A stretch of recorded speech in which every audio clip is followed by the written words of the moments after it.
co-founder of the social news and entertainment website Reddit, has been found dead. Sin duda era un prodigio, aunque él nunca pensó que lo fuera. No lo movía la ambición de montar una empresa y ganar dinero. There's a profound sense of loss tonight in Highland Park, Aaron Swartz's hometown, as loved ones say goodbye to one of the internet's brightest lights. Open access and computer activists are mourning his loss. An astonishing intellect. You talk to people who knew him. He was killed by the government, and MIT betrayed all of its basic principles. They wanted to make an example out of him, okay? Los gobiernos tienen un deseo de control insaciable. He was potentially facing 35 years in prison and a $1 million fine. Raising questions of prosecutorial zeal and I would say even misconduct. Have you looked into that particular matter and reached any conclusions? Growing up, I slowly had this process of realizing that all the things around me that people had told me were just the natural way things were, the way things always would be. They weren't natural at all. They were things that could be changed, and they were things that, more importantly, were wrong and should change. And once I realized that, there was really kind of no going back.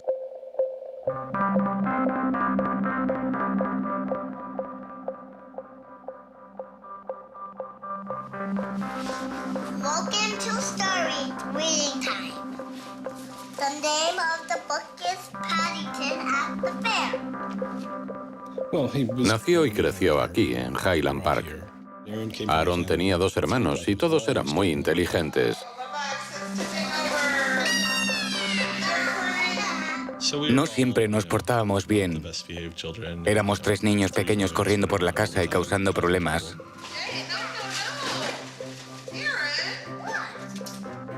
Pero ahora soy consciente de que Aaron empezó a aprender siendo muy pequeño.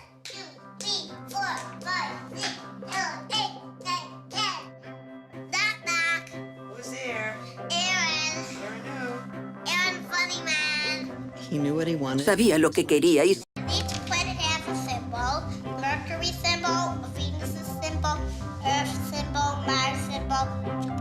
Un día le preguntó a Susan, ¿qué es eso de entretenimiento familiar gratuito en Highland Park? Tenía 3 años. Ella le dijo, ¿de qué estás hablando? Y él le respondió, mira, lo pone en la nevera. Entretenimiento familiar gratuito en Highland Park.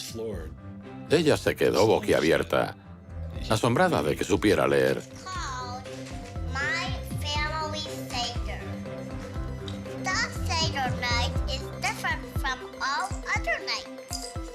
Recuerdo que una vez estábamos en la biblioteca de la Universidad de Chicago. Cogí de la estantería un libro de 1900, se lo enseñé y me dijo, este sitio es extraordinario. Todos éramos muy curiosos, pero a Aaron le encantaba aprender y enseñar.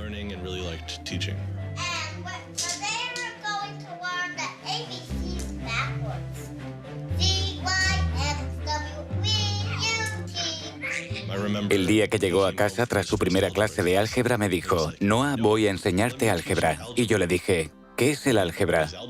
Él era así.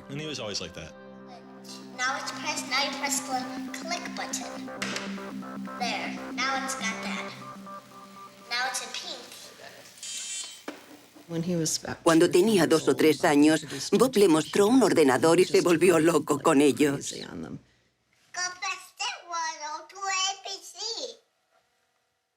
Todos teníamos ordenadores, pero a Aaron le encantaban. Le fascinaba Internet.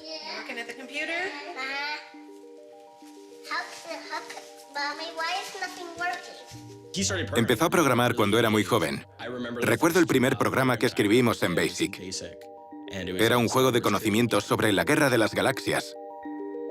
Nos sentábamos juntos en el sótano, donde estaba el ordenador, y pasábamos horas programando el juego.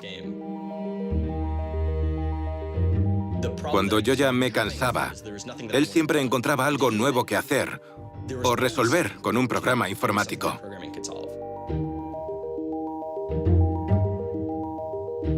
Aaron consideraba la programación como algo mágico para lograr cosas que las personas corrientes no podían. Aaron hizo un cajero automático usando un Creative Macintosh y una caja de cartón. Un año en Halloween No recuerdo de qué quería disfrazarme, pero a él le pareció una idea fantástica que me disfrazara de su nuevo ordenador favorito, que en aquel momento era el iMac. Él odiaba disfrazarse, pero le encantaba convencer a los demás de que fuésemos como a él le gustaba.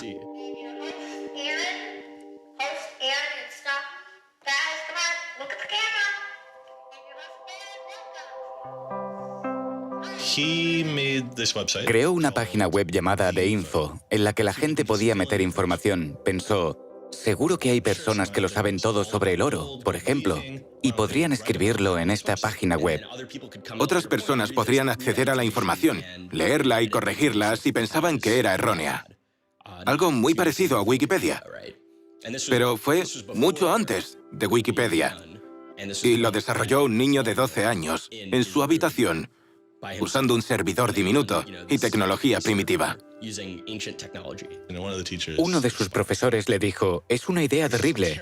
No puedes dejar que cualquiera edite tu diccionario o tu enciclopedia. Para eso existen los expertos. ¿Cómo se te ha ocurrido una idea tan mala? Mi hermano y yo siempre decíamos, Wikipedia no está mal, pero nosotros tenemos algo parecido en casa desde hace 5 años. La página web de Aaron, theinfo.org, gana un concurso escolar organizado por la compañía de diseño de páginas web con base en Cambridge Arts Digital. Empieza a unirse a comunidades de programación online y a implicarse en el desarrollo de una nueva herramienta para Internet. Me dijo, Ben, estoy trabajando en algo alucinante. Tienes que saberlo. Le contesté, ¿sí? ¿Qué es? Y me dijo, es una cosa llamada RSS. Me explicó de qué se trataba y le pregunté, ¿para qué sirve? ¿Va a usarla alguna página web? ¿Para qué la querrían? Se creó una lista de correos de personas que estaban trabajando en RSS y XML. En ella aparecía el nombre de Aaron Swartz, una persona combativa pero inteligente con muy buenas ideas. Nunca acudía a las reuniones y le preguntaron, ¿cuándo vas a venir a una de las reuniones para conocernos en persona? Y él contestó, no creo que mi madre me deje, tengo 14 años. No podían creer que aquella persona, aquel colega con el que llevaban todo un año trabajando, fuera un chico de 13 años, 14 recién cumplidos. Y nuestra segunda reacción fue, tenemos que conocerlo. Es extraordinario, formaba parte del grupo que diseñó el RSS. Él ayudó a construir los cimientos del hipertexto moderno. Y la parte concreta en la que él trabajaba, el RSS, era una herramienta que permitía obtener extractos de texto de otras webs. Normalmente se usa para los blogs. Si queremos leer los blogs de 10 o 20 personas, extraemos su contenido en formato RSS, que es una síntesis de todo lo que publican. De ese modo, podemos elaborar una recopilación de noticias de otras páginas. Aaron era muy joven, pero veía que la tecnología era imperfecta y buscaba formas de mejorarla.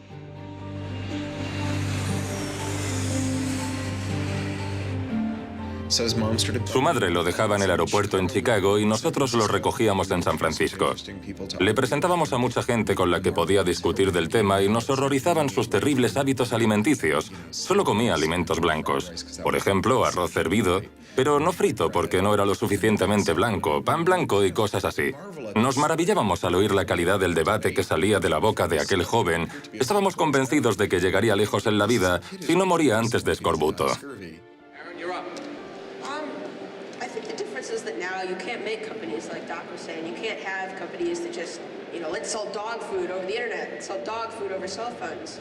But there's still a lot of innovation going on. I think if you don't see the innovation, maybe your head is in the sand. Tenía la personalidad de un sabelotodo dominante. Pensaba, soy más listo que tú y como soy más listo que tú, soy mejor y puedo decirte lo que tienes que hacer. Y por eso mismo, a veces se comportaba como un idiota. So you aggregate all these computers together and now they're solving big problems like searching for aliens and trying to cure cancer. Lo conocí a través del IRC, Internet Relay Chat, y no solo escribía códigos, sino que solucionaba muchos problemas a la gente.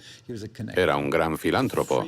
Compartía los ideales del movimiento de cultura libre. Creo que Aaron intentaba mejorar el mundo, arreglarlo.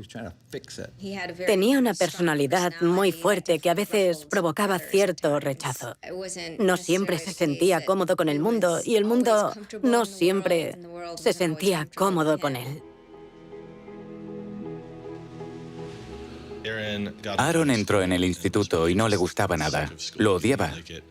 No le gustaban las clases ni los profesores. Él sabía cómo conseguir la información. No necesitaba que un profesor le enseñara geometría. Podía aprenderla del libro. No necesitaba que un profesor le diera su versión de la historia norteamericana. Tenía 3 compilaciones históricas a su disposición y podía leerlas cuando quisiera. Solamente le interesaba Internet. Was very frustrated with school. I thought, the teachers didn't know what they were talking about, and they were very domineering and controlling, and the homework was kind of a sham, and it was just like, all a way to pin students together and force them to do busy work. And, I started reading books about the history of education and how this educational system was developed and, alternatives to it in ways that people could actually learn things as opposed to just regurgitating facts their teachers told them.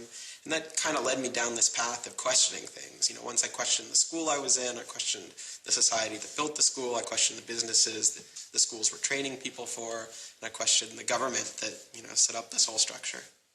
Una de las cosas que más le obsesionaban eran los derechos de autor.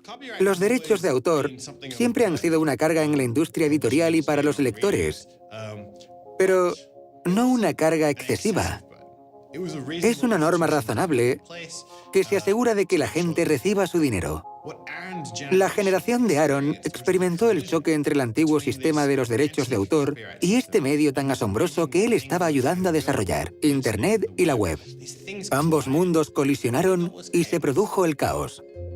Por aquel entonces conoce a un profesor de Derecho de Harvard, Lawrence Lessig, que estaba litigando contra los derechos de autor ante el Tribunal Supremo. Un joven Aaron Swartz vuela a Washington para asistir al juicio. I'm Aaron Swartz, and I'm here to listen to see the Eldred argument. Why did you fly out here from Chicago and come all this way to see the Eldred argument? That's a more difficult question. See the Eldred. Because I don't know. It's very exciting to see the Supreme Court, especially such a prestigious case as this one.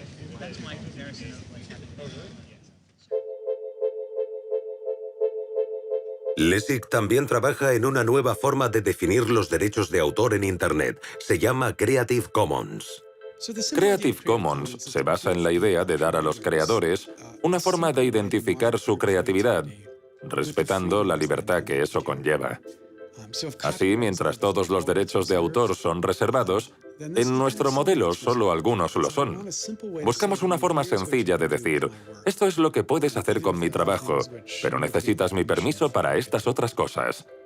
El trabajo de Aaron era la parte informática, redactar las licencias para que fueran sencillas y comprensibles, para que los ordenadores pudieran procesarlas. La gente preguntaba, ¿por qué se encarga un chico de 15 años de redactar las especificaciones de Creative Commons? ¿No creéis que es un gran error? Y Larry decía, el error sería no hacer caso a este chico. Ni siquiera era lo suficientemente alto como para llegar al podio. Antes eran todos fijos, no regulables, y siempre se producía ese momento embarazoso en el que abría la pantalla del ordenador y nadie podía verlo. Come to our website here, and you go to choose license. It gives you this list of options, explains what it means, and you fill out 3 simple questions. Do you want to require attribution? Do you want to allow commercial uses of your work? Do you want to allow modifications of your work? Me dejó impactada al ver que todos aquellos hombres lo trataban como a un adulto. Aaron subió al escenario frente a mucha gente y empezó a hablar de la plataforma que había creado para Creative Commons. Y todo el mundo le prestaba atención. Yo estaba sentada al fondo y solo podía pensar, es solo un niño. ¿Por qué lo escuchan? Pero lo hacían. Yo no entendía bien de qué hablaba. Aunque sus detractores critican la falta de esfuerzo por asegurar a los artistas el pago de su trabajo, el éxito de Creative Commons ha sido enorme. Actualmente, solo en la web Flickr, más de 200 millones de personas usan alguna de las licencias de Creative Commons. Contribuyó con sus habilidades tecnológicas, pero para él no era una cuestión simplemente tecnológica. Aaron solía escribir con franqueza en su blog personal. Pienso mucho las cosas y me gustaría que otros hicieran lo mismo. Trabajo en nuevas ideas y aprendo de la gente. No me gusta excluir a nadie. Soy un perfeccionista, pero no dejo que eso se interponga en las publicaciones. Salvo por la educación y el entretenimiento, no desperdicio mi tiempo en cosas que no causarán impacto. Intento ser amable con todo el mundo, pero odio que no me tomen en serio. No siento resentimiento, no es productivo y aprendo de mis propias experiencias. Quiero hacer del mundo un lugar mejor.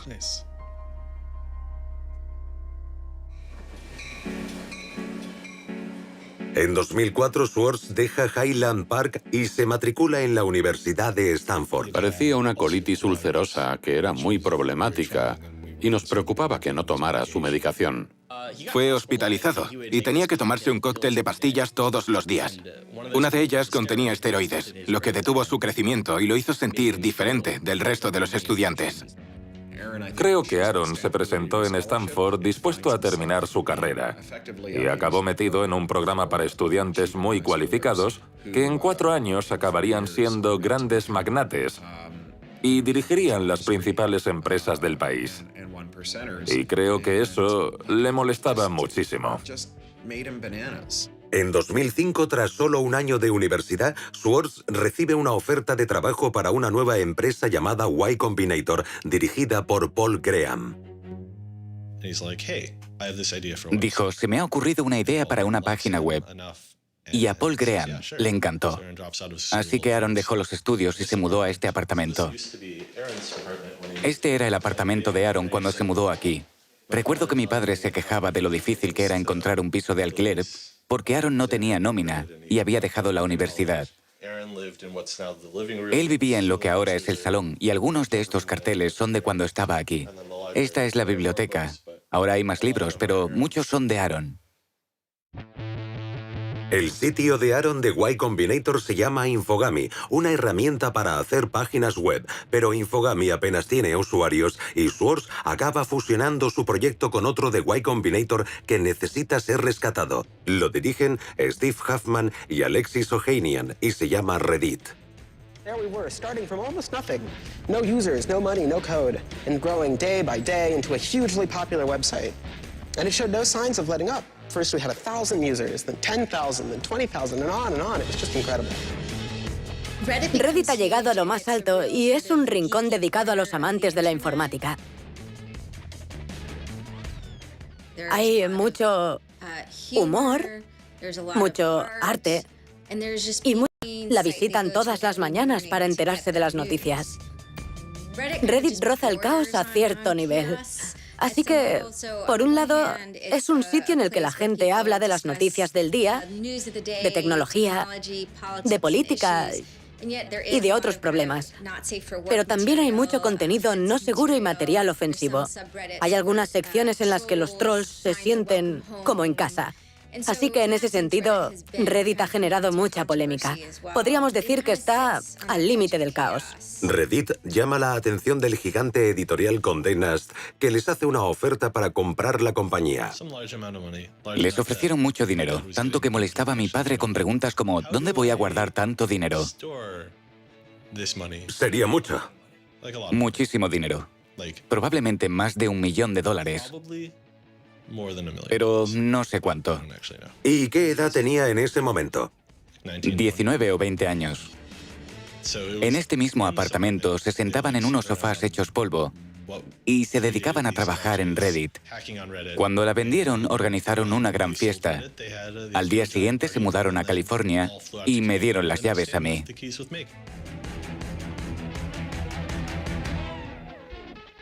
Fue curioso porque acababa de vender su empresa y todos suponíamos que era rico. pero dijo, voy a instalarme en esta habitación que parece una caja de zapatos. No necesito más. No era mucho mayor que un armario. Para él, la idea de gastar el dinero en objetos de lujo era impensable. Siempre decía, me gusta vivir en apartamentos, así que no voy a gastar una fortuna en una mansión. Y me gusta vestir con vaqueros y camisetas, así que no voy a gastar dinero en ropa. Para él no era importante. Lo que sí es importante para Schwartz es cómo fluye el tráfico de Internet y qué nos llama más la atención. In the old system of broadcasting, you were fundamentally limited by the amount of space in the airwaves. You know, you could only send out 10 channels over the airwaves of television, right? Or even with cable, you had 500 channels. On the internet, everybody can have a channel. Everyone can get a blog or a MySpace page. Everyone has a way of expressing themselves. And so what you see now is not a question of who gets access to the airwaves. It's a question of who gets control over the ways you find people. You know, you start seeing power centralizing in sites like Google, these sort of gatekeepers that tell you where on the internet you want to go, the people who provide you your sources of news and information. So it's not, you know, only certain people have a license to speak. Now everyone has a license to speak. It's a question of who gets heard. Cuando empezó a trabajar en Condé Nast, en San Francisco, llegó a la oficina y quisieron darle un ordenador con una serie de programas instalados. Le dijeron que no podía instalar nada nuevo en él, lo que para un programador es ultrajante. Desde el primer día se quejaba de eso. Paredes grises, escritorios grises, ruido gris. Cuando llegué el primer día no podía soportarlo. A la hora del almuerzo me encerré en el baño y me puse a llorar. No creo que pueda mantener la cordura con ese zumbido constante en mis oídos, y mucho menos podría trabajar así. Pero aquí, nadie más parece trabajar. Todo el mundo entra en nuestra sala para pasar el rato o charlar, o invitarnos a jugar al nuevo videojuego que está probando Wired. Tenía diferentes aspiraciones, más bien políticas. Y en Silicon Valley no existe esa cultura de orientar la actividad tecnológica hacia fines políticos. Aaron odiaba trabajar para una empresa. Todos odiaban trabajar para Condé Nast. Pero Aaron era el único que no estaba dispuesto a aceptarlo. Así que hizo que lo despidieran dejando de ir a trabajar. Se dice que fue una separación dura. Tanto Alexis Ohanian como Steve Huffman rechazaron ser entrevistados para este documental. Rechazaba el mundo empresarial. Una de las cosas más importantes a tener en cuenta de esa elección es que cuando Aaron decidió dejar la empresa, también dejaba atrás todo lo que le había hecho famoso y corría el riesgo de decepcionar a sus seguidores. Fue donde todo el mundo esperaba que fuera. Pero tuvo la sensatez y el sentido común de admitir que había escalado una montaña de mierda para plantar una rosa. Y al hacerlo se dio cuenta de que había perdido el sentido del olfato. En vez de quedarse allí sentado, intentando convencerse de que no era tan malo como parecía y deleitándose por haber conseguido la rosa, volvió a bajar. Y eso es alucinante. Aaron consideraba la programación como algo mágico. Lograba cosas que las personas corrientes no podían con la programación. Y si una persona tiene poderes mágicos, debe usarlos para hacer el bien o para ganar montañas de dinero. Schwartz se siente inspirado por uno de los visionarios a los que había conocido de niño. El hombre que había inventado la web, Tim Berners-Lee. En la década de 1990, Berners-Lee se convirtió en el autor de uno de los inventos más lucrativos del siglo XX, pero en vez de beneficiarse de la World Wide Web, la red, la cedió de forma gratuita. Ese es el motivo de que exista hoy en día. Tim influenció muchísimo a Aaron. Es uno de los primeros y grandes genios de Internet que no se benefició de ello en ningún aspecto. No le interesaba encontrar el modo de hacerse multimillonario. Mucha gente lo habría visto como una forma de ganar dinero y ahora existirían muchas webs pequeñas en vez de una grande. Y las webs pequeñas no habrían funcionado al ser imposible conectarlas unas con otras. La clave era que conectara a todo el planeta y no podía funcionar a menos que todo el mundo tuviera acceso a ella.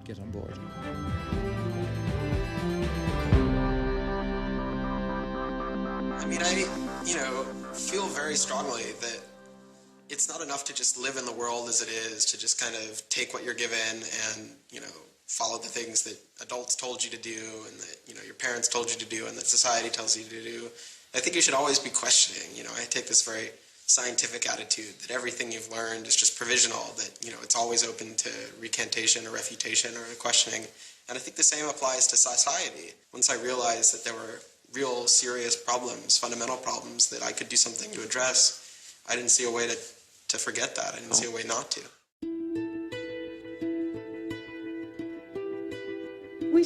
Empezamos a pasar mucho tiempo juntos, como amigos. Hablábamos durante horas todas las noches. Tendría que haber comprendido que él estaba flirteando conmigo, pero creo que hasta cierto punto yo pensaba que era mala idea, que era imposible y que lo mejor era fingir que aquello no estaba sucediendo. Mi matrimonio se derrumbaba y yo no tenía dónde ir. Nos fuimos a vivir juntos y me llevé a mi hija conmigo. Amueblamos la casa y llevábamos una vida muy tranquila. Hacía mucho tiempo que mi vida y la suya no eran tan tranquilas.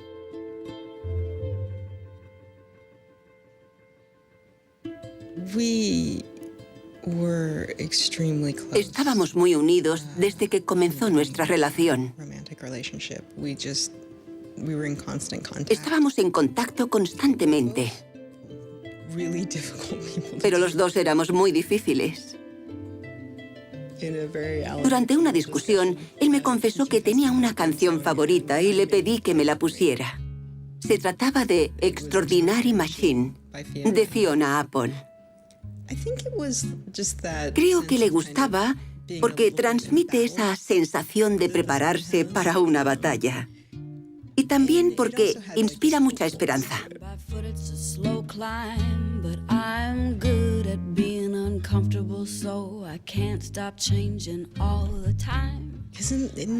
En muchos sentidos, Aaron tenía una actitud muy optimista con respecto a la vida. Incluso cuando no lo sentía, podía ser muy optimista.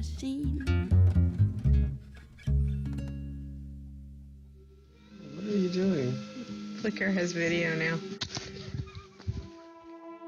Schwartz se vuelca en una serie de nuevos proyectos relacionados con el acceso a información pública, incluido un portal de aprovechamiento de recursos llamado watchdog.net y una página llamada The Open Library. The Library Project is a website that you can visit at openlibrary.org, and the idea is to be a huge wiki, an editable website with one page per book. So for every book ever published, we want to have a web page about it that combines all the information from publishers, from booksellers, from libraries, from readers, onto one site, and then gives you links where you can buy it, you can borrow it, or you can browse it.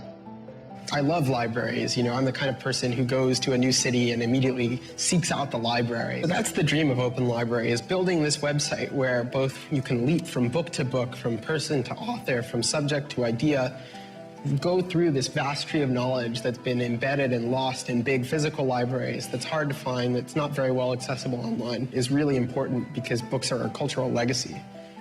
Books are the place people go to write things down, and to have all that swallowed up by one corporation is kind of scary. ¿Cómo se da acceso público al dominio público? Puede parecer obvio tener acceso público al dominio público, pero no es así. Lo de dominio público debería ser accesible para todo el mundo, pero a menudo está protegido, suele estar blindado. Es como tener un parque nacional con un foso alrededor y armas para protegerlo y evitar que alguien intente disfrutar de él. Una de las cosas que interesaban a Aaron era dar acceso público al dominio público, y fue eso lo que lo metió en tantos problemas. Intenté acceder a los archivos del Tribunal Federal de Estados Unidos y me encontré con un confuso sistema llamado PACER, acrónimo de Acceso Público a los Archivos Electrónicos del Tribunal. Empecé a buscar por Internet y fue entonces cuando di con Carl Malamud. access to legal materials in the United States is a $10 billion per year business. Pacer es una increíble abominación del servicio público. Cuesta 10 centavos la página y tiene unos códigos totalmente incomprensibles. No se puede buscar ni marcar nada y hay que introducir una tarjeta de crédito, pero son archivos públicos. Los tribunales de distrito son muy importantes porque ahí es donde comienzan muchos de nuestros litigios. Los casos de derechos civiles, los de patentes y muchos más. Y los periodistas, los estudiantes, los abogados, mucha gente necesita acceder a Pacer y el sistema se resiste. Las personas sin medios no pueden leer las leyes tan fácilmente como aquellas que tienen un American Express. Es un impuesto por el acceso a la justicia. La ley es el sistema operativo de nuestra democracia. ¿Y tenemos que pagar para verla? No parece muy democrático. Ganan unos 120 millones de dólares al año con el sistema Pacer. Y no cuesta eso, según sus propios registros. De hecho, es ilegal. La ley e-Government de 2002 declara que el tribunal puede cobrar únicamente lo necesario para cubrir los gastos que conlleva mantener Pacer. Como fundador de public.resource.org, Malamud decidió protestar por el cobro de Pacer. Crea un programa llamado The Pacer Recycling Project al que la gente puede subir documentos de Pacer por los que ya han pagado y crear así una base de datos gratuita que todo el mundo pudiera usar. La gente de Pacer empezó a recibir muchas críticas, incluso del Congreso, para que permitieran el acceso público a la página. Así que crearon un nuevo sistema y en 17 bibliotecas repartidas por todo el país, el acceso a Pacer era gratuito. Supone una biblioteca por cada 22.000 kilómetros cuadrados, así que no servía de nada. I encouraged volunteers to join the so-called Thumb Drive Corps and download docs from the public access libraries, upload them to the Pacer recycling site. La gente iba con memorias USB, descargaban documentos y me los enviaban. Pero era una broma. De hecho, cuando alguien pinchaba en Thumb Drive Corps, se abría un vídeo del Mago de Oz con los Munchkins cantando.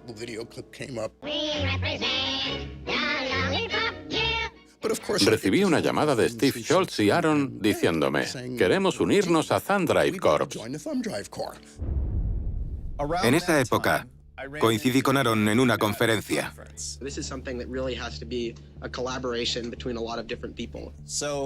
Me acerqué a él y le dije, estoy planeando una intervención en el problema de Pacer. Schultz ya había desarrollado un programa capaz de descargar automáticamente documentos de Pacer de las bibliotecas con acceso gratuito. Schwartz quiere verlo. Le mostré el código. Y en ese momento, yo no sabía qué estaba haciendo. Pero luego resultó que durante el resto de horas que duró la conferencia, se había sentado en un rincón para mejorar mi código con la ayuda de un amigo suyo que vivía cerca de una de esas bibliotecas y que fue hasta allí y empezó a probar el código mejorado. En ese momento, la gente de los tribunales empezaron a darse cuenta de que algo no iba bien. And come in, and soon there were 760 gigabytes of Pacer docs, about 20 million pages. Usando información obtenida de las bibliotecas con acceso gratuito, Schwartz hace una descarga masiva automatizada paralela del sistema Pacer. Se hace con unos 2,7 millones de documentos federales, casi 20 millones de páginas de texto. Now, I'll grant you that 20 million pages had perhaps exceeded the expectations of the people running the Pilot Access Project, but surprising a bureaucrat isn't illegal. Aaron y Carl decidieron informar al New York Times de lo que había pasado. También llama la atención del FBI que empieza a vigilar la casa de los padres de Schwartz en Illinois. Recibí un tuit de su madre en el que decía, «Llámame». Y pensé, ¿qué demonios está pasando? Me puse en contacto con Aaron y su madre no dejaba de repetir, «Dios mío, el FBI, el FBI». Un agente del FBI condujo por el camino de entrada de nuestra casa para ver si Aaron estaba en su habitación. Yo estaba en casa ese día y me preguntaba qué hacía ese coche entrando y saliendo por nuestro camino. Era muy raro. 5 años después lo leí en el informe del FBI y dije, «Oh, Dios mío, había un agente del FBI en la entrada de mi casa». Estaba aterrado, totalmente aterrado. Y se asustó aún más cuando un agente del FBI lo llamó e intentó convencerlo de que acudiera a una cafetería sin un abogado. Me contó que se fue a casa y se acostó en la cama, temblando. La descarga saca a la luz un gran número de violaciones de las leyes de privacidad en los documentos de los tribunales y estos se ven obligados a cambiar su política. El FBI cierra el caso sin presentar cargos. Hasta el día de hoy me parece increíble que alguien, incluso en el puesto más insignificante del FBI, pudiera pensar que el dinero de los contribuyentes debía destinarse a investigar a una persona por robo criminal en base a que había hecho públicas sentencias. ¿Cómo pueden llamarse representantes de la ley y pensar que hacer públicas las sentencias no está bien? Aaron estaba dispuesto a arriesgarse por las causas en las que creía. Molesto por las injusticias sociales, Swartz va más allá de la tecnología y se involucra en una gran variedad de causas políticas. Fui al Congreso y lo invité a venir conmigo para trabajar en prácticas durante un tiempo. De ese modo podría aprender el proceso político. Y se dedicó a aprender el funcionamiento, a adquirir nuevas habilidades y a hackear la política. It seems ridiculous that miners should have to hammer away until their whole bodies are dripping with sweat, faced with the knowledge that if they dare to stop, they won't be able to put food on the table that night, while I get to make larger and larger amounts of money each day just by sitting and watching TV. But apparently the world is ridiculous. So I co-founded a group called the Progressive Change Campaign Committee, and what we try and do is we try and organize people over the internet who care about progressive politics and moving the country in a more progressive direction to kind of come together, join our email list, join our campaigns, and help get progressive candidates elected all across the country. El grupo es responsable de la campaña para promover la elección de Elizabeth Warren al Senado. Puede que pensara que era un sistema estúpido, pero vino para aprender su funcionamiento porque pensaba que podía ser modificado como cualquier sistema social. Pero su pasión por el conocimiento y las bibliotecas no queda relegada a un segundo plano. Aaron empieza a interesarse por las instituciones que publican artículos académicos. By virtue of being students at a major U.S. university, I assume that you have access to a wide variety of scholarly journals.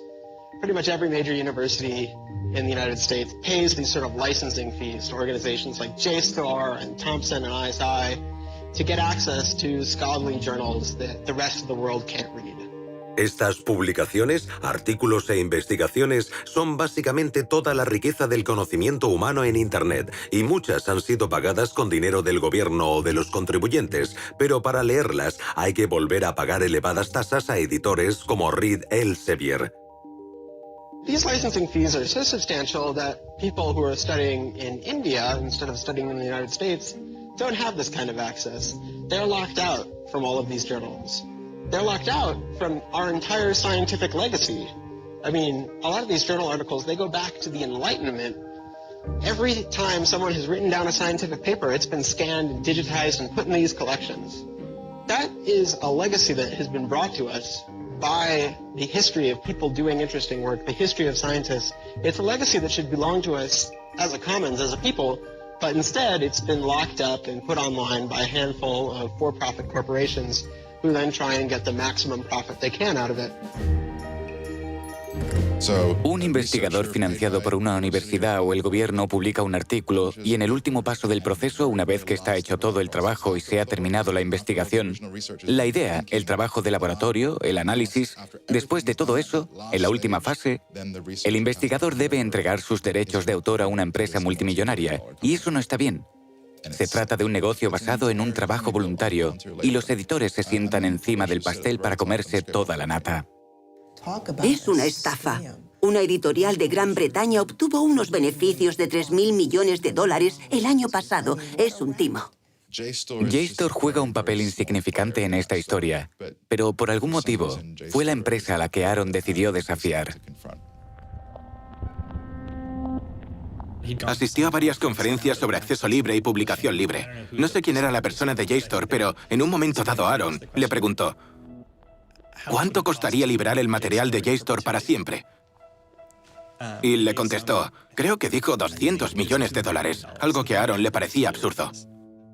Trabajando con una beca en Harvard, se entera de que los usuarios de la red del MIT, abierta y muy rápida, tienen acceso a los contenidos de JSTOR. Schwartz aprovecha la oportunidad. You have a key to those gates. And with a little bit of shell script magic, you can get those journal articles. El 24 de septiembre de 2010, Schwartz registra un portátil láser recién comprado en la red del MIT con el nombre de Gary Host. El usuario se registra como Ghost Laptop. No pirateó JSTOR en el sentido tradicional de la palabra. La base de datos de JSTOR estaba organizada, así que le resultó muy fácil averiguar cómo descargar todos los artículos. Estaban numerados, así que no tuvo más que poner barra, número de artículo 444.024 y 25 y 26. Creó un script o guión de comandos en Python llamado keygrabbing.py, que fue cogiendo un artículo tras otro. Al día siguiente, Ghost Laptop empieza a coger artículos, pero la IP del ordenador no tarda en ser bloqueada. Para Schwartz no es más que un pequeño alto en el camino. Cambia la dirección IP del portátil y sigue descargando. JSTOR y el MIT toman varias medidas para tratar de impedir la descarga cuando se dan cuenta.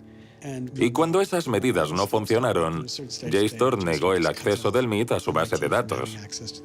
Así que durante un tiempo jugaron al gato y al ratón, accediendo a la base de datos de JSTOR. Por supuesto, Aaron era el gato, ya que su habilidad tecnológica era muy superior a la de los informáticos de JSTOR que intentaban proteger el sistema. En el sótano de uno de los edificios había un cuarto de comunicaciones abierto. Y en vez de conectarse por Wi-Fi, bajó hasta allí, conectó el ordenador directamente a la red y lo dejó descargando todos los artículos con un disco duro externo. Sin que Schwartz lo sepa, su ordenador y el disco duro son descubiertos por las autoridades que no detienen la descarga. En vez de eso, instalan una cámara de vigilancia. Encontraron el ordenador en el sótano de un edificio del MIT. Podrían haberlo desconectado, haber esperado a que el propietario volviera para decirle: «Oye, ¿qué estás haciendo? Corta eso, ¿quién eres tú?». Pero no lo hicieron. Querían grabarlo para reunir pruebas en su contra. Ese es el único motivo por el que se graba una cosa así.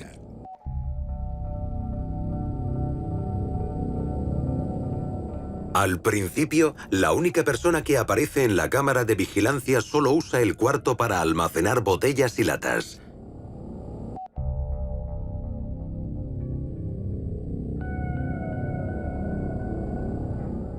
Pero días después, la cámara graba a Schwartz.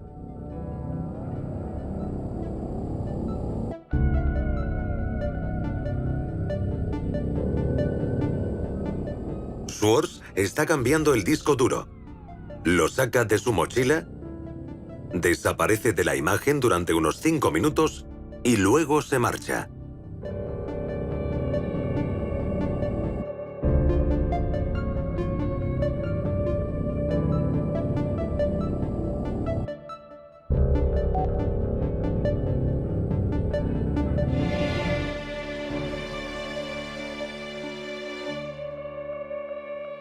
Organizaron una especie de emboscada. Él volvía a casa en bici desde el MIT y de repente aparecieron varios coches de policía y empezaron a seguirlo. Él contaba que los agentes lo embistieron. Me dijo que no se dio cuenta de que eran policías que querían arrestarlo. Pensaba que alguien intentaba atacarle. Me dijo que lo golpearon.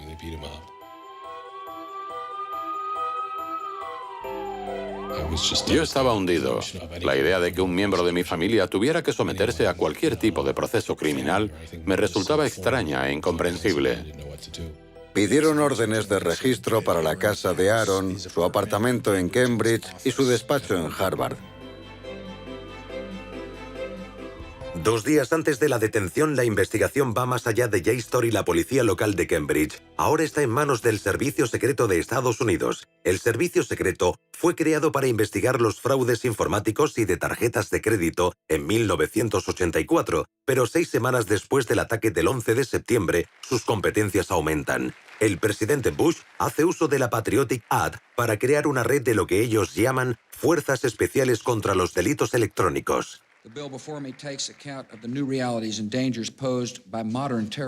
Según el servicio secreto, actúan principalmente contra actividades de gran impacto económico, grupos criminales organizados y estafas relacionadas con las nuevas tecnologías. El servicio secreto lleva el caso de Swords a la Fiscalía de Boston.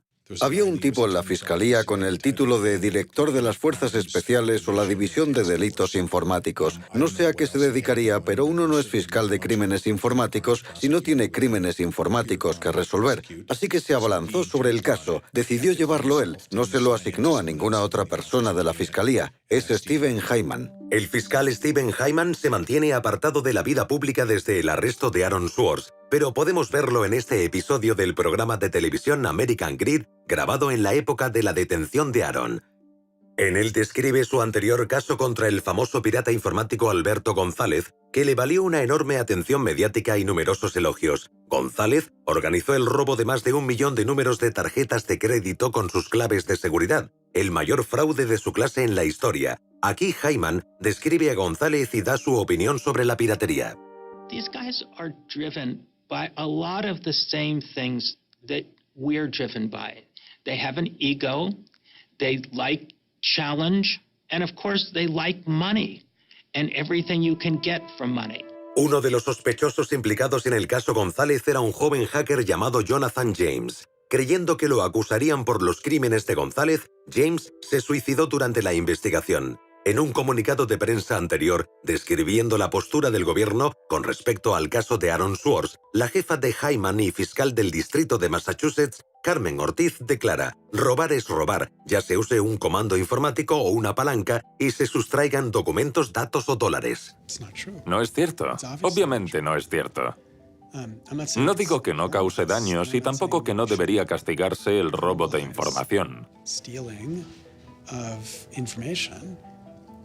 Pero deberíamos ser mucho más sutiles a la hora de determinar exactamente qué daños son más perjudiciales. Si fuerzo una puerta con una palanca, estoy causando daño, no cabe duda.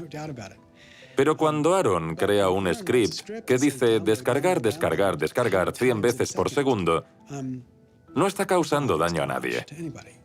Y menos si lo hace con el propósito de crear un archivo de publicaciones académicas.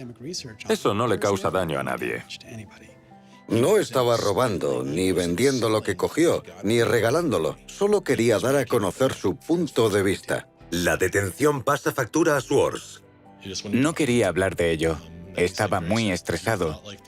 Si yo pensara que el FBI va a llamar a mi puerta en cualquier momento y me van a detener nada más salir, o al ir a hacer la colada, o que entraran en mi apartamento si no cierro bien la puerta, estaría realmente estresado. Así era como se sentía Aaron. Se volvió bastante sombrío.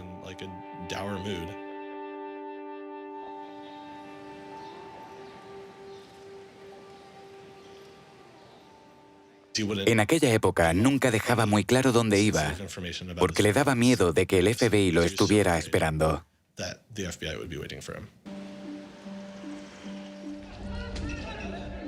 Es una época de activismo social y político sin precedentes. La revista Time nombraría como persona del año 2011 al manifestante. Se produjo un aumento de ataques de hackers. Wikileaks había publicado una serie de comunicaciones diplomáticas. Manning fue arrestado.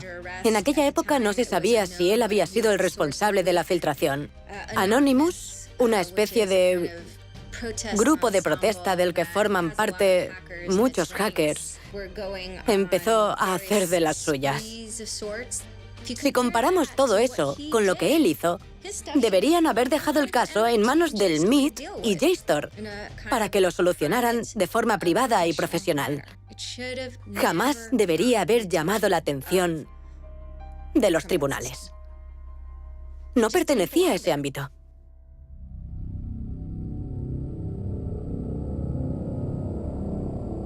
Antes de ser acusado, y 1 año de arresto domiciliario sin usar ordenadores en ningún momento. A cambio, Swords debe declararse culpable de un delito grave. Allí estábamos. No teníamos ni idea de cuál era la acusación del gobierno ni sus pruebas, pero debíamos tomar la decisión. Y nuestro abogado insistía en que aceptáramos. El gobierno nos ponía unos requisitos innegociables y todo el mundo nos decía que las probabilidades de ganar eran mínimas. Así que, aunque no fuera culpable, más le valía aceptar el trato. Boston tiene su propia división de delitos informáticos con muchos abogados, probablemente más de los que necesitan.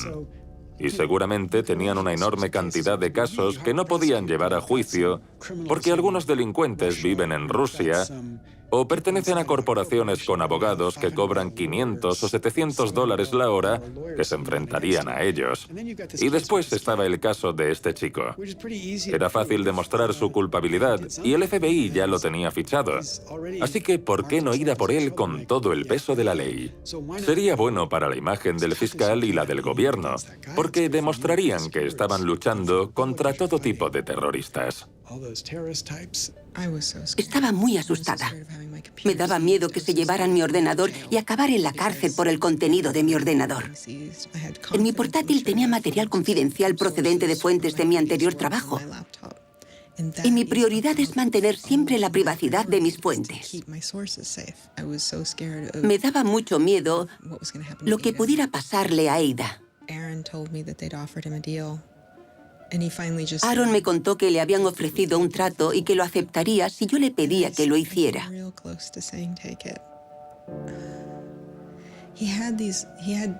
Me faltó muy poco para pedírselo. Tenía aspiraciones políticas serias que había desarrollado cuando decidió abandonar su trabajo corporativo y comenzar esta nueva vida dedicada al activismo político. Pero pensaba que no podía seguir por ese camino habiendo cometido un delito. Una vez me dijo, estábamos paseando junto a la Casa Blanca y me dijo, ahí no dejan trabajar a delincuentes.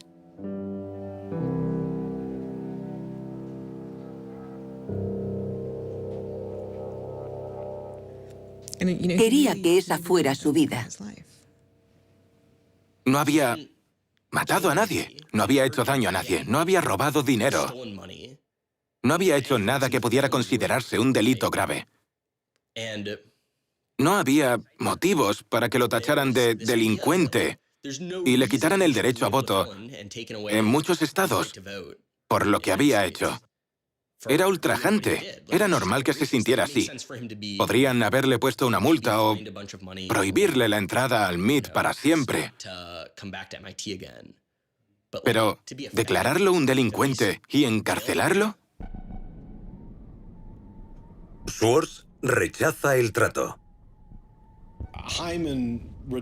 Hyman redobló sus esfuerzos y continuó presionándonos a todos los niveles. A pesar de las pruebas recuperadas del portátil, el disco duro y la memoria USB de Aaron, los fiscales necesitan pruebas de sus intenciones. ¿Por qué descargó Aaron Swords artículos de JSTOR y qué planeaba hacer con ellos? El gobierno sostenía que planeaba publicarlos. No sabemos si esa era su intención, porque Aaron se dedicaba a hacer proyectos en los que analizaba grandes cantidades de datos procedentes de artículos para aprender de ellos. La mejor prueba de ello era que cuando estaba en Stanford, también descargó toda la base de datos de Westlaw. Para un proyecto con estudiantes de Derecho de Stanford, Swords descargó la base de datos legal de Westlaw y puso al descubierto la vinculación entre quienes financiaban la investigación legal y los resultados finales. Hizo un fabuloso análisis de organizaciones comerciales que concedían dinero a profesores de Derecho para que estos escribieran artículos analizando las leyes que les eran favorables, como Exxon durante un derrame de petróleo, y ese sistema corrupto de financiación les beneficiaba. Swords nunca publicó los documentos de Westlaw. Podía tener la misma intención con la base de datos de JSTOR. Era algo totalmente aceptable. Pero si por otro lado tenía intención de crear un servicio equiparable a JSTOR, como su propio Harvard Law Review, y cobrar por ello. Entonces se trataba de un delito criminal porque estaría intentando explotar ese material comercialmente. Pero sería de locos pensar que pretendía eso. También cabía la posibilidad de que su intención fuera hacer pública toda esa información. Y dependiendo de sus intenciones, la ley debía considerarlo de un modo u otro. El gobierno lo acusaba de un delito comercial, como si hubiera robado datos de tarjetas de crédito, ese tipo de delitos. No sé qué pensaba hacer con esa base de datos, pero un amigo suyo me dijo que quería analizarlos en busca de pruebas de financiación empresarial en investigaciones sobre el cambio climático que pudieran modificar las conclusiones. Y yo me lo creo.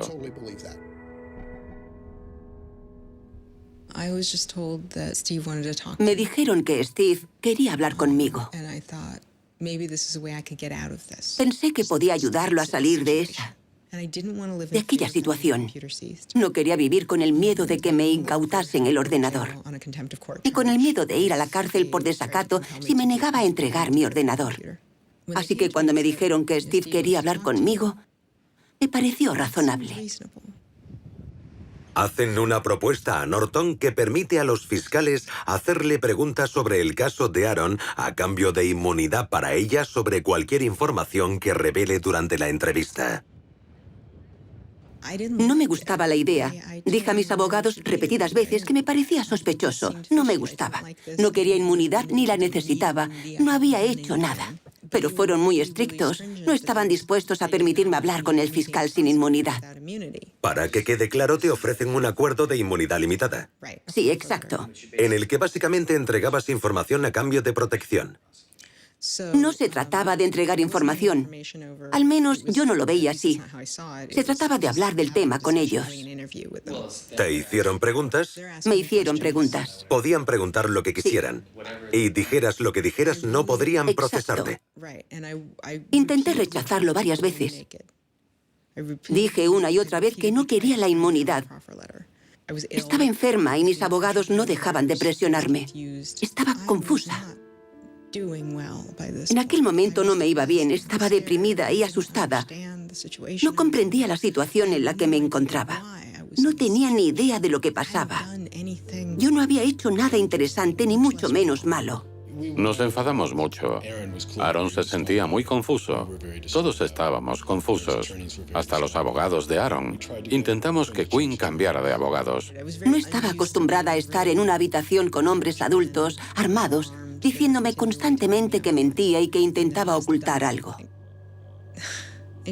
Les dije que lo que intentaban juzgar no era un delito, que se estaban equivocando.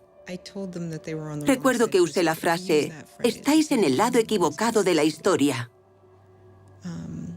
Y me miraron con cara aburrida. No parecían enfadados, parecían aburridos.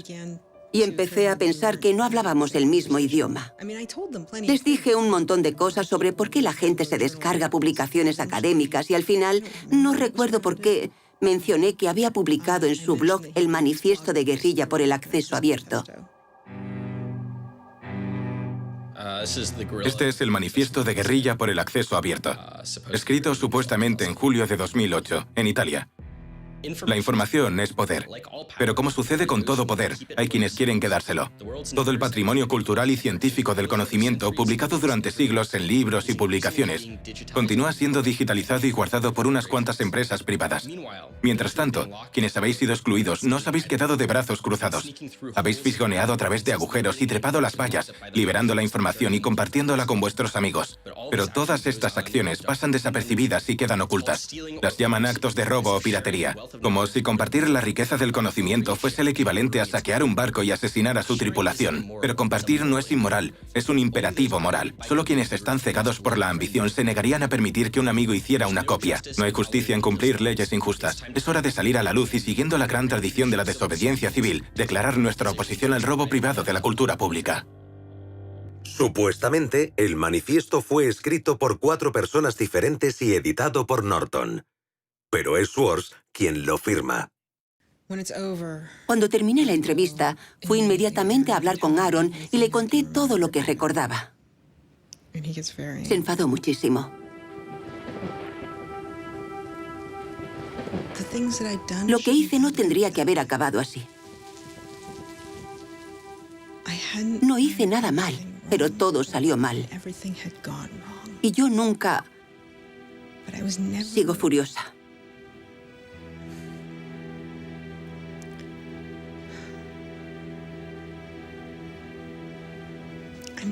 Sigo furiosa por haber intentado por todos los medios que aquella gente hiciera lo correcto y que ellos lo volvieran todo en mi contra, haciéndome daño de todas las maneras posibles.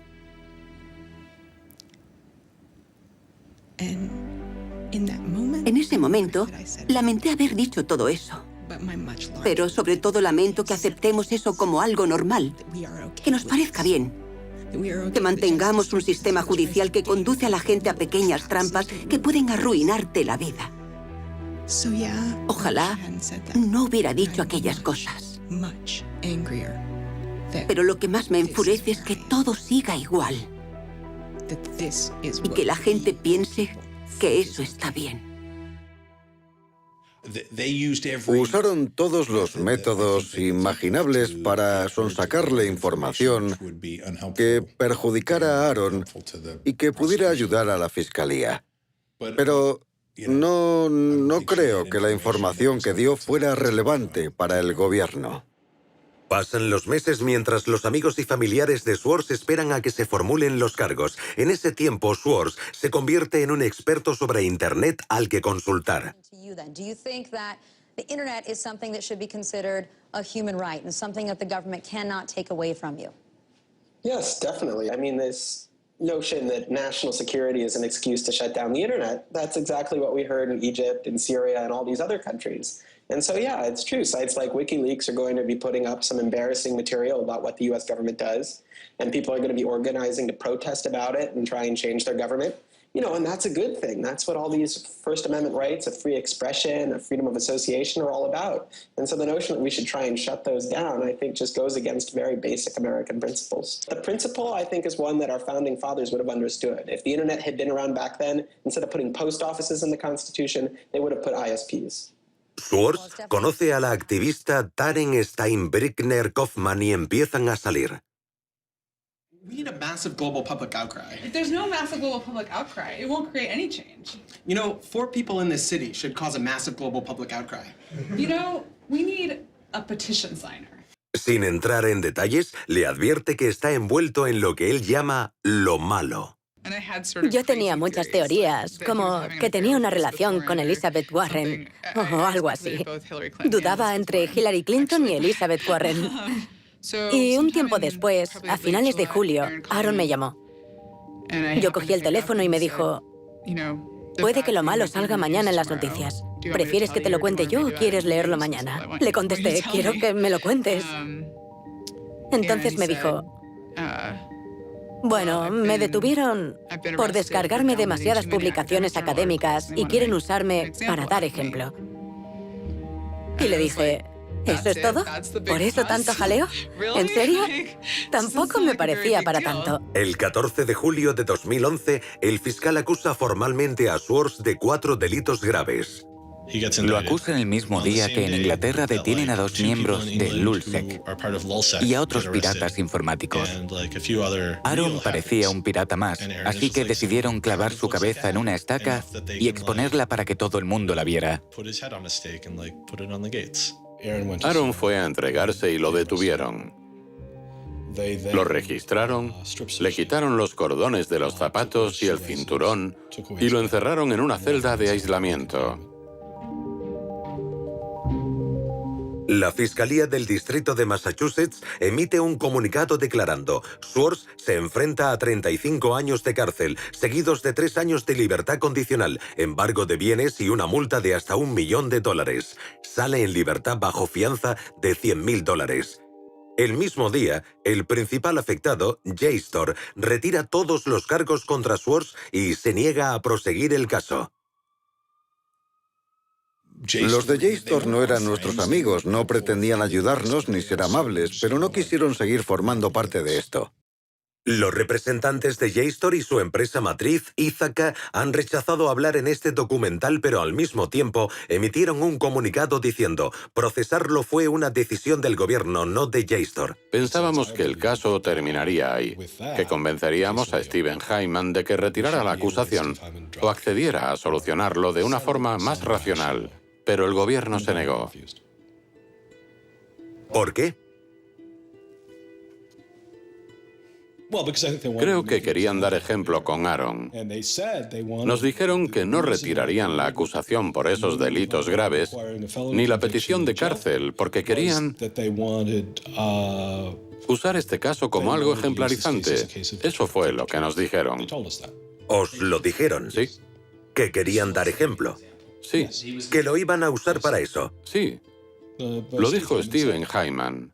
¿Para disuadir a quién? Como si hubiera más gente que se decidiera a entrar en JSTOR y descargarse publicaciones para hacer una denuncia política. Sería más fácil comprender la postura de la administración Obama de una supuesta intención disuasoria si el gobierno, por ejemplo, hubiera procesado el que podríamos considerar el mayor delito económico que ha tenido lugar en este país en los últimos 100 años. Los crímenes que condujeron a la crisis económica de Wall Street. Cuando empiezan a utilizar la táctica de la disuasión de una forma selectiva, dejan a un lado el análisis del delito y hacen uso de los recursos para el cumplimiento de la ley en base a una ideología política. Y eso no es solo antidemocrático, es incluso antiestadounidense.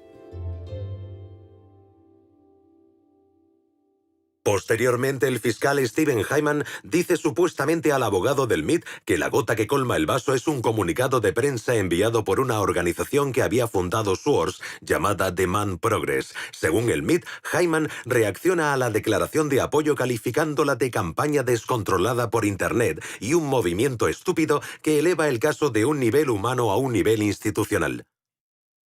Era una combinación peligrosa. El fiscal no quería perder credibilidad, tenía una carrera política a la vista y no quería que esto le pasara factura en el futuro. Así que destinó mucho dinero de los contribuyentes en detener a una persona por coger demasiados libros de una biblioteca. Increíble. Decidí presionar al MIT de todas las formas posibles para que pidiera al gobierno que detuviera el proceso. ¿Cuál fue la respuesta del MIT? En aquel momento no dio ninguna respuesta.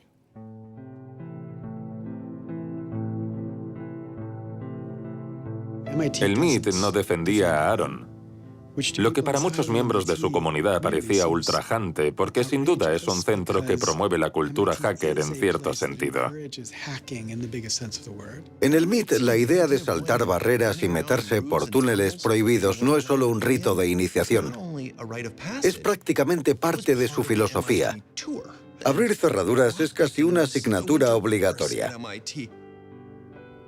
Tenían la autoridad moral necesaria para interrumpir el proceso. El MIT no se plantó en ningún momento y dijo a los federales: no hagáis esto, no queremos que hagáis esto, os estáis pasando, estáis yendo demasiado lejos. Se comportaron como cualquier otra gran empresa. Ayudaron al gobierno, no nos ayudaron a nosotros. No se veían en la obligación y no intentaron pararlo. El MIT se negó a hacer comentarios al respecto, pero posteriormente emitieron un comunicado diciendo que intentaban mantener una posición neutral y que pensaban que a los fiscales les daba igual lo que el MIT pudiera pensar o decir sobre el caso. El comportamiento del MIT parecía en total desacuerdo con sus principios. Cabría pensar que decidieron no implicarse, y estaban en su derecho. Pero en este caso, esa postura de neutralidad era un claro apoyo a la fiscalía. Tanto Steve Jobs como Steve Wozniak empezaron vendiendo una cajita azul diseñada para defraudar a la compañía telefónica. Bill Gates y Paul Allen comenzaron sus negocios usando los ordenadores de Harvard, algo que estaba en contra de las normas. La diferencia entre Aaron y las personas que he mencionado es que él quería un mundo mejor, no ganar dinero. Swords continúa hablando abiertamente de los problemas de Internet. the internet works is because of the competitive marketplace of ideas. And what we need to be focusing on is getting more information about our government, more accessibility, more discussion, more debate. But instead, it seems like what Congress is focused on is shutting things down. Aaron pensaba que podía cambiar el mundo, explicando claramente cómo funcionaba ese mundo. Literally control your computer and make it spy on you. Welcome, Aaron. Good to have you back on the show here. You know, just like spies used to in olden days put microphones and tap what people were saying, now they're using computers to do the same things. La actividad política de Swartz continúa. Su atención se centra ahora en un proyecto de ley que estudia el Congreso destinado a frenar la piratería. Su nombre es SOPA, la Stop Online Piracy Act. Activistas como Peter Eckersley la consideran excesiva, ya que amenaza la integridad de Internet. Una de las primeras cosas que hice fue llamar a Aaron. Le pregunté, ¿podemos organizar una gran campaña en contra de esto? This isn't a bill about copyright. It's not? No, he said. It's a bill about the freedom to connect. Now I was listening.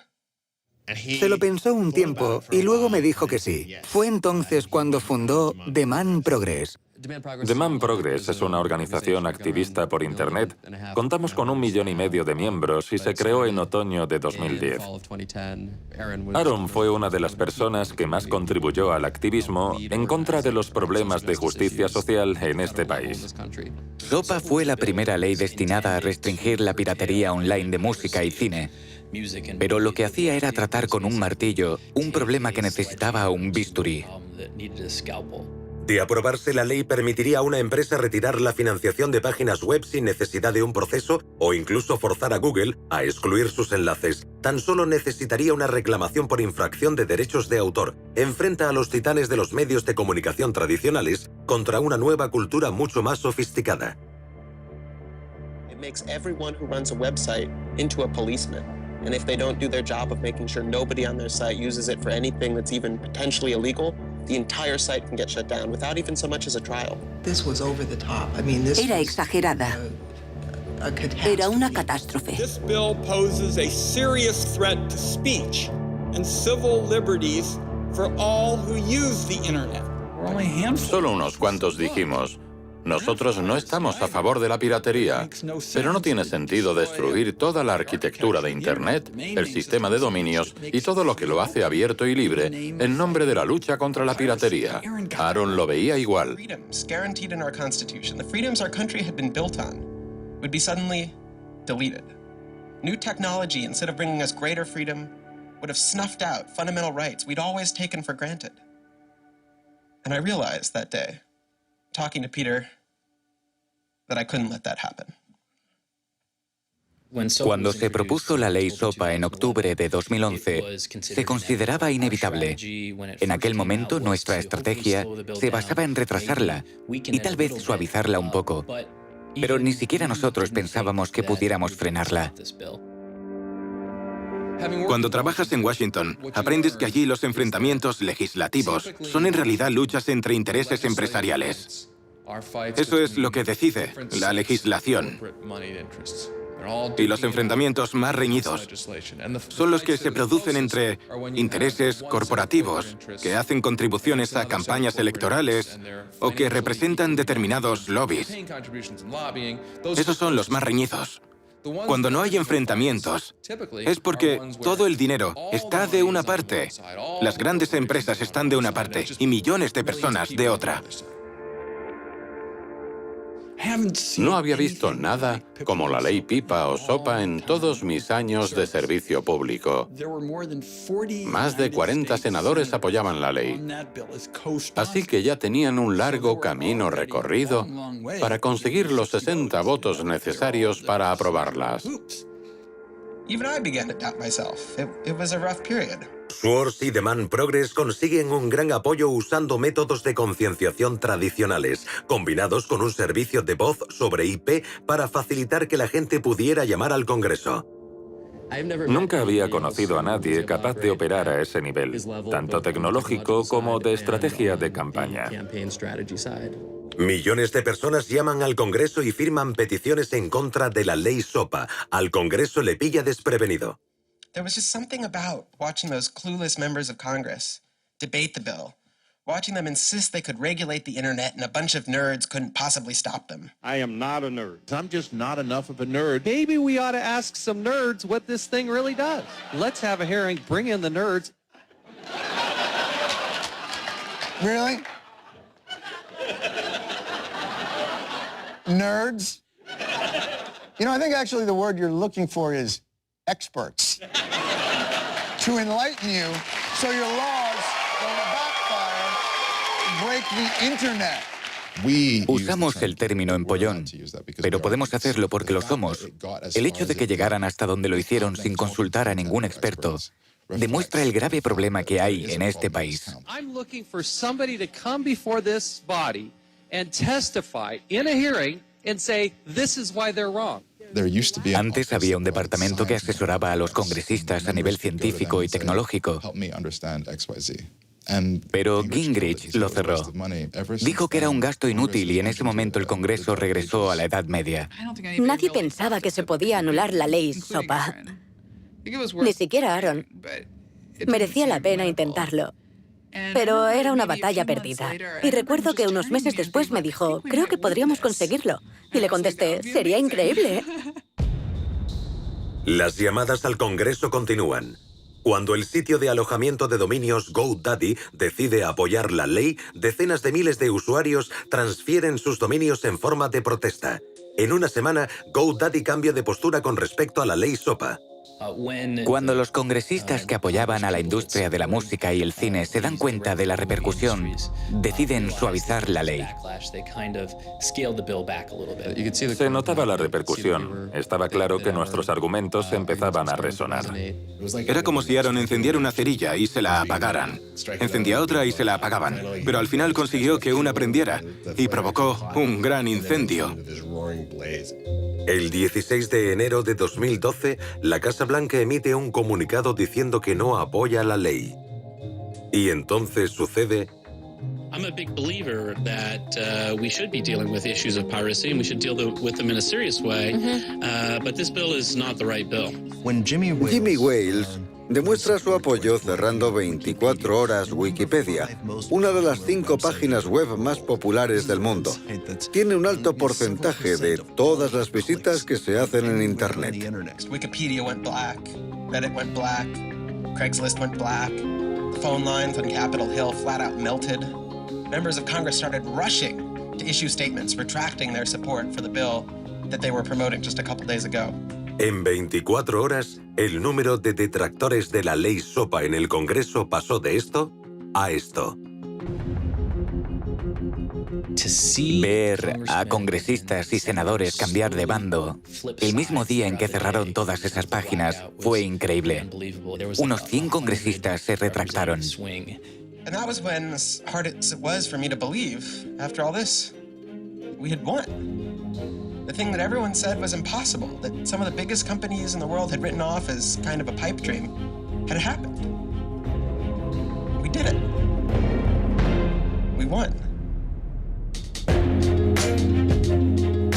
This is a historic week in internet politics, maybe American politics. Lo que nos dijo la gente de Washington, los que trabajaban en el Capitolio, fue que el día en que se cerraron tantas páginas como protesta por la ley SOPA, recibieron más emails y llamadas que nunca. Fue un momento emocionante. Internet maduró políticamente. Fue impresionante, porque cuesta creer que sucediera. Cuesta creer que una ley con tanto apoyo financiero no pasara del Congreso. Y no solo no pasó del Congreso, no fue aprobada. Sometimes to feel like you're powerless, like when you come out in the streets and you march and you yell and nobody hears you. But I'm here to tell you today, you are powerful. So yeah, maybe sometimes you feel like you're not being listened to, but I'm here to tell you that you are. You are being listened to. You are making a difference. You can stop this bill if you don't stop fighting. Stop PIPA. Stop SOPA. Some of the biggest internet companies, to put it frankly, would benefit from a world in which their little competitors could get censored. We can't let that happen. Para él era más importante asegurarse de hacer un pequeño cambio que jugar un pequeño papel en un gran cambio. Pero con la ley SOPA jugó un gran papel en un gran cambio. Así que para él fue una especie de prueba. Él quería dedicar su vida a cambiar el mundo. Y lo meditaba todo de una manera muy científica, midiendo su impacto. Pero aquello le demostró que era posible, que lo que quería hacer con su vida era posible. Demostró que podía hacerlo, que podía cambiar el mundo. Para un chico que pensaba que nunca había logrado nada, y me refiero a Aaron, aquel fue un momento de satisfacción al sentir que había hecho algo bueno y que posiblemente aquella sería su única victoria. Everyone said there was no way we could stop SOPA. We stopped it. This is 3 outrageously good victories, and the year isn't even over yet. I mean, if there's a time to be positive, it's now. Consiguió frenar la ley SOPA un año después de su detención, pero la alegría no era total por lo que le esperaba. Estaba decidido a participar en el proceso político. Era imparable. La lista de organizaciones que funda Swords, a veces en colaboración con otros, es enorme. Y años antes de que Edward Snowden sacara a la luz el problema de la vigilancia en la red, a Swords ya le preocupaba. It's shocking to think that the accountability is so lax that they don't even have sort of basic statistics about how big the spying program is. And if the answer is, oh, we're spying on so many people we can't possibly even count them, then that's an awful lot of people, right? And one thing if they said, look, you know, we know the number of telephones we're spying on, we don't know exactly how many real people that corresponds to, but they just came back and said, we can't give you a number at all. That's pretty, I mean, it's scary is what it is. Well, that's scary. Le presionaron muchísimo. Le quitaron todo el dinero que había ganado. Le amenazaron con arrebatarle su libertad. ¿Por qué lo hicieron? ¿Por qué persiguen a los activistas? ¿Por qué persiguen a las personas que revelan la verdad de determinadas cuestiones? Desde los bancos a la guerra e incluso la transparencia gubernamental. El secretismo solo beneficia a los que ya están en el poder, y vivimos en una era de secretismo que coincide con que el gobierno quizá esté llevando a cabo acciones ilegales e inconstitucionales. Y no creo que sea una coincidencia. It's very clear that this technology has been developed not for small countries overseas, but right here for use in the United States by the U.S. government. The problem with the spying program is it's this sort of long, slow expansion, you know, going back to the Nixon administration, right? Obviously, it became big after 9/11 under George W. Bush, and Obama has continued to expand it, and the problems have slowly grown worse and worse. But there's never been this moment you can point to, say, okay, we need to galvanize opposition today because today is when it matters. Instead, it's mattered for... En mi opinión, el fiscal que procesó a Aaron Swartz quería enviar un mensaje claro a un grupo de personas que la administración Obama consideraba una amenaza política. Y me refiero, por supuesto, a la comunidad de hackers y otros activistas a favor de la democracia. A mi entender, el mensaje que la administración Obama quería enviar a esta comunidad era: sabemos que tenéis la capacidad de causar problemas al gobierno, así que vamos a dar ejemplo con Aaron Swartz y asustaros lo más posible para que no causéis problemas.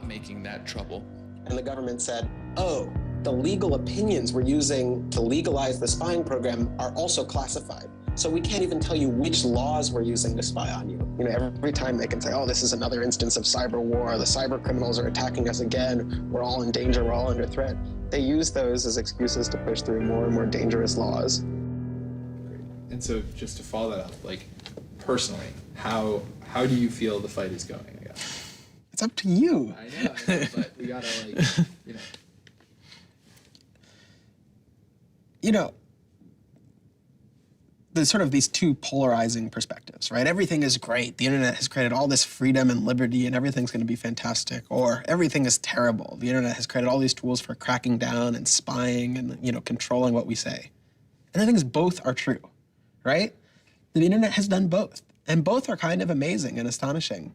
And which one will win out in the long run is up to us. It doesn't make sense to say, oh, one is doing better than the other. You know, they're both true. And it's up to us which ones we emphasize and which ones we take advantage of, because they're both there and they're both always going to be there.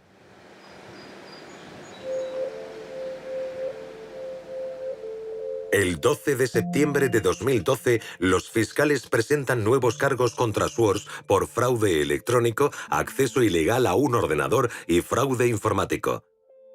Ahora, en vez de 4 delitos graves, Swords se enfrenta a 13. La presión de la fiscalía aumenta radicalmente, al igual que la posible condena y la multa a pagar. Presentaron una nueva acta de acusación para añadir más cargos y tenían una teoría sobre por qué su conducta constituía un delito federal y por qué debía conllevar una condena mayor aún. Esa teoría y gran parte de las acusaciones contra Swords se basaban en una ley promulgada en 1986 llamada Ley de Fraude y Abuso Informático. La ley de fraude y abuso informático se inspiraba en la película Juegos de Guerra con Matthew Broderick. Era una gran película. En ella, un joven consigue, gracias a la magia de las redes informáticas, lanzar un ataque nuclear. Suficiente como para que aprobaran la ley de fraude y abuso informático. Es una ley anticuada que va contra las condiciones de uso del servicio. Por ejemplo, en webs de citas como eHarmony o Match.com, si alguien cambia sus características personales, dependiendo de la jurisdicción y el fiscal, podría tener graves problemas. Todos sabemos lo que son las condiciones de uso. La mayoría no las leen, pero incumplirlas podría significar estar cometiendo un delito grave. Las condiciones de uso de una web suelen decir: sea amable con los demás o no hagas nada inapropiado. La idea de que la ley penal tenga algo que decir con respecto a estas normas puede parecer una locura a mucha gente. Los ejemplos son incluso más extravagantes. Hasta que se cambió en marzo de 2013, las condiciones de uso de la página web de la revista juvenil 17 decían que había que ser mayor de 18 años para leerla.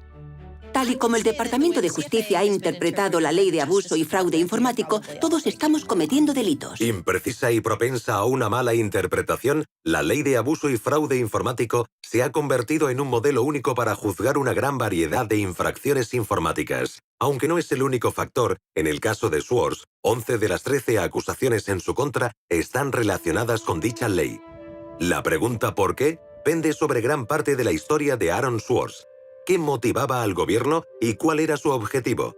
El Departamento de Justicia se ha negado a contestar a nuestras preguntas, pero el profesor Orin Kerr, que trabajó como fiscal, ha estudiado el caso. Mi punto de vista sobre este caso es muy diferente al de otra gente por varios motivos. Fui fiscal del distrito durante 3 años antes de empezar a trabajar como profesor. El gobierno presentó un acta de acusación en base a los delitos que pensaban que él había cometido. En lo que respecta a la ley, teniendo en cuenta precedentes, leyes y casos similares que se habían juzgado hasta el momento, creo que las acusaciones eran justas. Sé que existe un gran debate sobre si debía ser procesado o no. Hay quienes apoyan el acceso abierto y hay quien no. Creo que el gobierno se tomó muy en serio el manifiesto de guerrilla por el acceso abierto. Lo veían como a una persona decidida a infringir la ley. Swords quería abolir una ley que consideraba injusta. Y en una democracia, cuando piensas que una ley es injusta, hay varias formas de cambiarla. Se puede hacer a través del Congreso, como hizo Swords con la ley SOPA, pero también se puede violar esa ley para intentar anularla. Y creo que lo que motivaba a la Fiscalía era la idea de que Swords no solo estaba decidido a infringir la ley, sino que también quería asegurarse de que quedaba anulada. Que todo el mundo tuviera acceso a la base de datos y sacarla a la luz pública, como la pasta de dientes que no puede volver a meterse en el tubo. No se habría podido hacer nada y Swords habría ganado. Hay muchas discrepancias sobre si es una ley injusta. Y a fin de cuentas es una decisión que debe tomar el pueblo estadounidense a través del Congreso. Por otro lado, seguimos intentando trazar una línea entre los delitos menores y los graves. El campo de la informática es relativamente nuevo y esas líneas aún no están trazadas con exactitud. Seguimos intentando definirlas. Se trata de un mal uso del criterio procesal. El mazo que usa el Departamento de Justicia para asustar a la gente es cada vez más y más grande. Y la mayoría considera que no merece la pena arriesgarse. ¿Pinchamos los teléfonos? ¿Los filmamos? ¿Buscamos a un testigo que testifique contra ellos? Así es como piensan los agentes federales y los fiscales. Construyen acusaciones, crean acusaciones. Schwartz queda atrapado en la maquinaria de un brutal sistema de justicia que podría no dar marcha atrás. Una maquinaria que ha convertido a Estados Unidos en el país con el mayor índice de encarcelamientos del mundo. En este país nos hemos dejado llevar por la política del miedo y la furia. Y todo aquello a lo que tememos, como el futuro de Internet y el acceso abierto, conduce inmediatamente a la intervención de la justicia.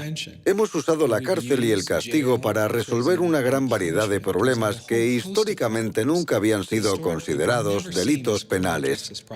El impulso de amenazar, acusar y enjuiciar, que es una parte de lo que ha generado este debate y esta polémica sobre el acceso abierto a la información de Internet, es similar al que hemos visto en otros aspectos. La diferencia es que las personas que se convierten en víctimas de esta respuesta penal y carcelaria suelen ser pobres y pertenecientes a una minoría. Schwartz empieza a aislarse de amigos y familiares. Dejó de trabajar en otra cosa. Su vida giraba en torno a esas acusaciones.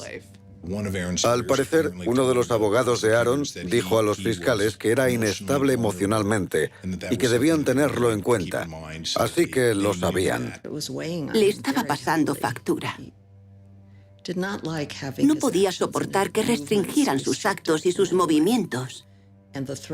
Y la amenaza de la cárcel con la que tanto le presionaban le aterraba.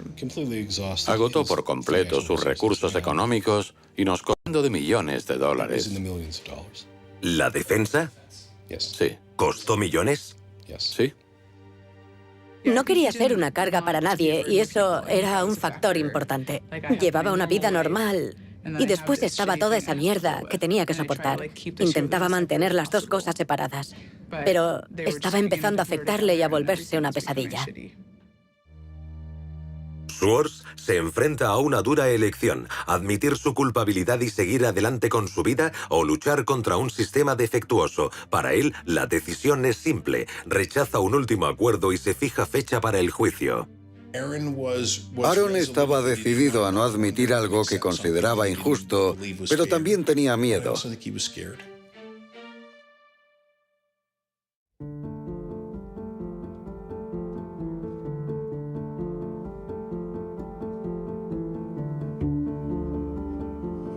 Yo creo que no habrían podido condenar a Aaron. Estoy convencido de que habríamos salido del juzgado, le habría dado un abrazo, habríamos cruzado el río de Boston y nos habríamos tomado unas cervezas. Creo que teníamos razón y estoy convencido de que habríamos ganado el caso. No hablaba mucho de ello, pero se notaba cuánto sufría.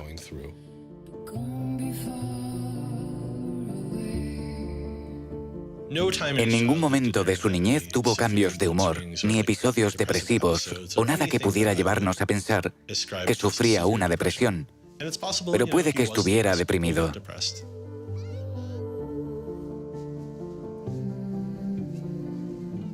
Al principio de nuestra relación, cuando llevábamos 3 o 4 semanas saliendo, me dijo que yo era mucho más fuerte que él. Aaron era débil en muchos sentidos. Le costaba mucho más que al resto sobrellevar ciertas cosas, pero eso también formaba parte de su genialidad. Creo que sufrió una pequeña depresión clínica cuando tenía unos 20 años, pero no mientras estuvo conmigo. No era una persona alegre, pero eso no significaba que fuera depresivo. Simplemente había estado sometido a una enorme presión durante 2 años seguidos y no quería seguir soportándolo. Sencillamente fue demasiado.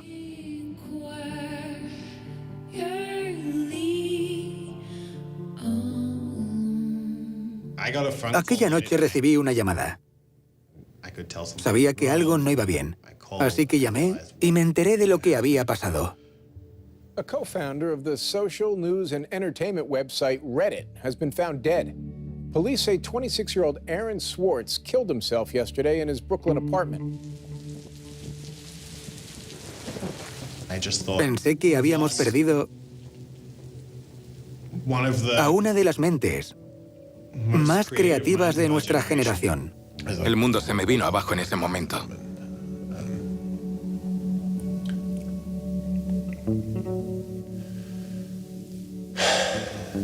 Fue una de las peores noches de mi vida.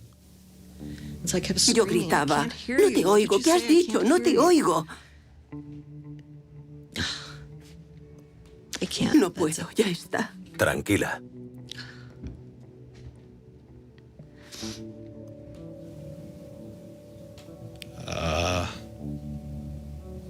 Nadie lo entendía. Y seguimos sin hacerlo. Estaba tan frustrado y furioso.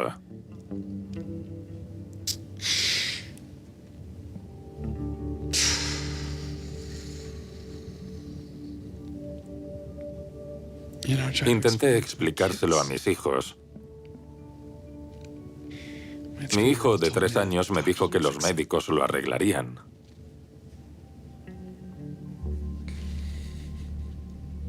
Conozco a mucha gente que ha muerto, pero nunca había perdido a nadie así. Porque todo el mundo sentía, como yo, que aún había mucho por hacer. No sabía que se sentía así. No sabía que estaba sufriendo tanto. Era una parte de mí. Y no quería creérmelo. Entonces entré en su página de Wikipedia y vi la fecha de su muerte.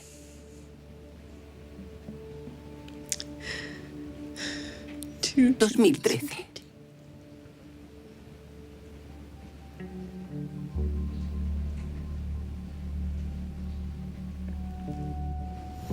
Aaron está muerto.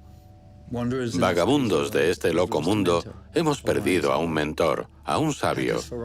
Hackers por derecho, somos uno menos, hemos perdido a uno de los nuestros.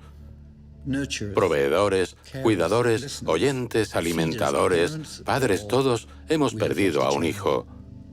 Lloremos.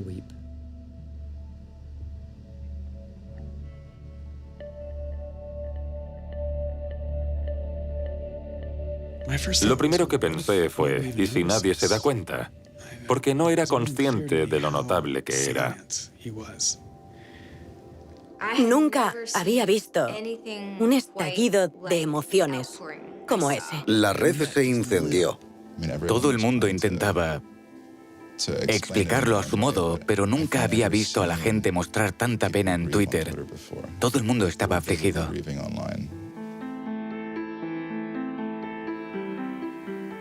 Era el chico de Internet y el viejo mundo lo había matado.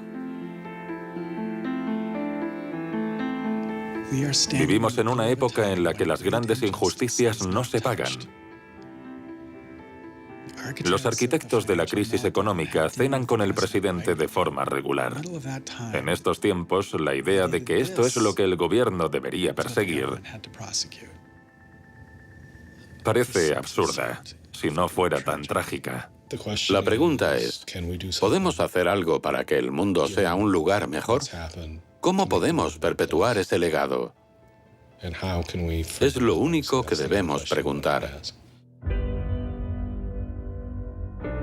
En todo el mundo están empezando a celebrarse reuniones de hackers. En cierto modo, Aaron Swartz ha sacado lo mejor de nosotros. Y ahora todos nos preguntamos, ¿cómo podemos solucionar esto? He was, in my humble opinion, one of the true extraordinary revolutionaries that this country has produced. I don't know whether Aaron was defeated or victorious, but we are certainly shaped by the hand of the things that he wrestled with. When we turn armed agents of the law on citizens trying to increase access to knowledge, we've broken the rule of law, we've desecrated the temple of justice. Aaron Swartz was not a criminal. Change does not roll in on the wheels of inevitability. It comes through continuous struggle. Aaron really could do magic. And I'm dedicated to making sure that his magic doesn't end with his death. He believed that he could change the world, and he was right. Out of the last week and out of today, phoenixes are already rising. Desde la muerte de Swords, la representante Zoe Lofgren y el senador Ron Wyden han presentado un proyecto para reformar la ley de abuso y fraude informático en la que se basaban la mayoría de las acusaciones contra Swords. Se llama Aaron Law, la ley de Aaron. Aaron creía que debíamos preguntarnos qué es lo más importante que podemos hacer ahora mismo por el mundo. Y si no estamos trabajando en eso, ¿por qué no lo hacemos?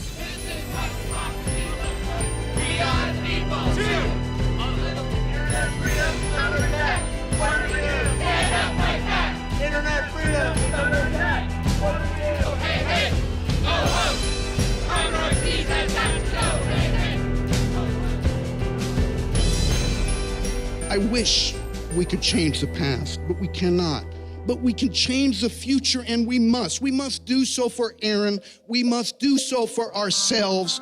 We must do so to make our world a better place, a more humane place, a place where justice works and access to knowledge becomes a human right. En febrero oí hablar de un chico de 14 años de Baltimore que tenía acceso a JSTOR. Había estado leyendo muchas de las publicaciones académicas y se le había ocurrido la forma de hacer pruebas de detección para el cáncer de páncreas. El cáncer de páncreas es mortal porque siempre se detecta demasiado tarde. Cuando lo detectamos es tarde para hacer algo. Envió correos al Departamento de Oncología de Johns Hopkins, cientos de ellos. Un chico de 14 años. Sí, 14 años. La mayoría de la gente lo ignoró, pero un investigador contestó a su correo y le dijo, no es ninguna tontería, ¿por qué no vienes? El chico dedicó las tardes y los fines de semana a trabajar con este investigador y en febrero salió en las noticias. Fue unas semanas después de la muerte de Aaron. Perdón. Este chico dijo que habían encontrado el modo de detectar el cáncer de páncreas en sus primeras etapas y eso iba a salvar muchas vidas. Y luego dijo que por eso era tan importante lo que había hecho Aaron. Porque nunca se sabe. Este conocimiento universal no es tan solo algo que usan los gobiernos para determinar los límites de velocidad en carreteras. También es de donde surgen las pruebas que evitarán que nuestros hijos mueran de cáncer de páncreas. Y si no tenemos acceso al conocimiento, la persona que podría solucionar determinados problemas quizá no dé nunca con la respuesta. He slept so well, he didn't fall out of bed once, not even when he dreamed he was back on the spacecraft. Very good, Aaron. Very good. Yay, Aaron. Okay, now it's song time.